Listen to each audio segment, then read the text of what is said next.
Okay, so good morning, everybody. Well, today we plan to start our chapter second, which is on developing marketing plans and strategies in the subject of fundamentals of marketing management. Well, to start with, we are going to discuss about the marketing plans, the strategies that we need in managing marketing activities quite well.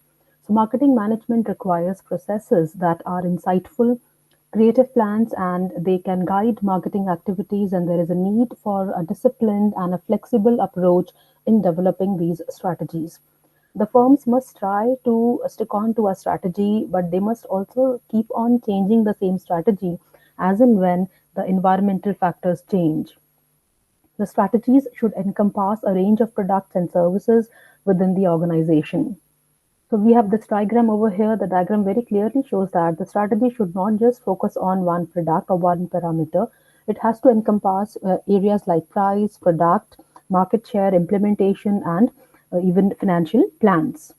The aim of any business is to deliver customer value at a profit. Harvard's Michael Porter has proposed the value chain as a tool for identifying ways to create more customer value.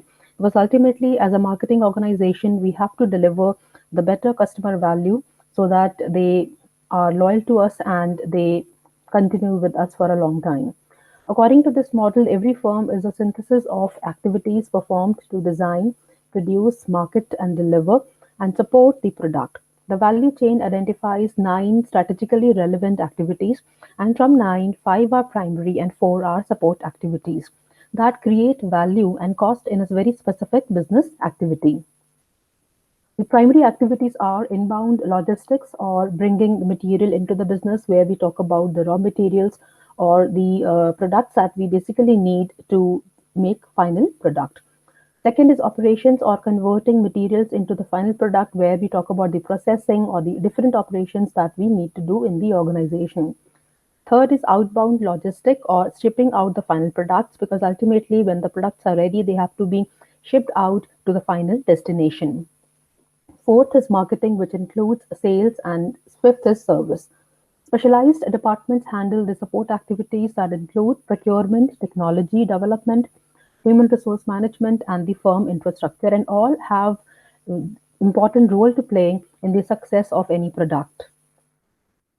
The firm's success depends not only on how well each department performs its work, but also on how well the company coordinates departmental activities to conduct core business processes. And the processes are the market sensing process, where the companies need to sense the changes in the market and they need to adapt according to that. The new offering realization process, where all activities in the researching, developing, and launching new high quality offerings quickly and within the budget. The customer acquisition process, where all activities in defining the target market and prospecting for the new customers.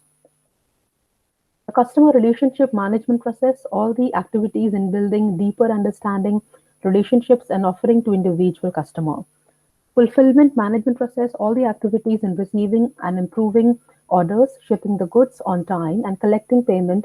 Strong companies are re-engineering their workflows and building cross-functional teams to be responsible for each process.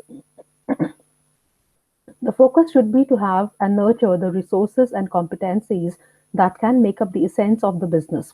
For example, many textile, chemical, computer, electronic product firms do not manufacture their own products because offshore manufacturing is more competent, and in this task, they prefer to rely more on them. Instead, they focus on the product design, development, and marketing their own core competencies. The core competency has three main characteristics. They are: it is a source of competitive advantage and makes a significant contribution to perceived customer benefit. It has applications in a wide variety of markets. It is difficult for competitors to imitate.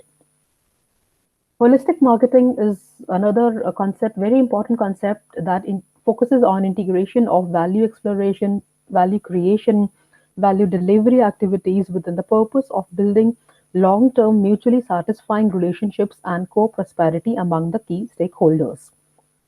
So in this case, we talk about the value exploration. We're going to see how a company identifies new value opportunities and how, in a different manner in future, they can serve people with a better opportunity or maybe with a better value. Second is value creation, how a company efficiently creates more promising new value offering. Third is value delivery, where company uses its capabilities, strength, and infrastructure to deliver the new value offerings more efficiently. Strategic planning is another concept that is very important when we talk about marketing management because this has to be done on priority basis. So there are three main key areas in this: managing company's business as an investment portfolio, assessing each business strength by considering market growth rate and company's position and fit in that market, and third is developing or establishing a strategy. Marketing plan is a central instrument for directing and coordinating the marketing effort. It operates at two levels, that is, strategic and tactical. Strategic marketing plan lays out the target markets and the firm's value proposition that is based on an analysis of best market opportunities. Tactical marketing plan specifies the marketing tactics including product features, promotion, merchandising, pricing, sales channels, and service. Strategies need to be developed at the corporate and the division level also. So we have these four main steps over here: defining the corporate mission, establishing strategic business units, assigning resources to each strategic business unit, and assessing growth opportunities as and when they come by.